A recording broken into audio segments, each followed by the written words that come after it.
শাশুড়ি মা পেন নাম। বাবা থাক থাক থাক থাক থাক থাক থাক থাক থাক। এ পাঠাকে আবার কোথা থেকে জোগাড় করলি রে মা? কি? একদিনের জন্য এই ঠিক আছে। বাবা বাবা বাবা, ঠিক আছে ঠিক আছে ঠিক আছে বাবা, বসো বসো বসো। শালা এটা মনে হয় জামাই বসানো নতুন স্টাইল রে।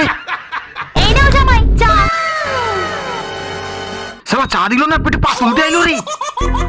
শাশুড়ি মা চাই একদম চিনি হয়নি। এই নাও চিনি। আরে রে রে রে, কি হলো কি হলো কি হলো জামাই, কি হলো কি হলো? দেখতে খারাপ বলে পিস দিয়ে মেরে দিলে। না রে মা, আমি চিনি দিয়েছি। আরে মরণ কি তোর এখানেই ছিল? হতছাড়া ও। শাশুড়ি জল দিলি কেন? ওরে শালা, তুই এখনো মরিসনি? কেন রে? চা চিনি আলাদা করে দিয়েছিলিস, সেটা একটু গুলিয়ে নিছিলাম। কি বন্ধু, কি শুয়োরের বাচ্চা রে। কালো শরীর বাচ্চা।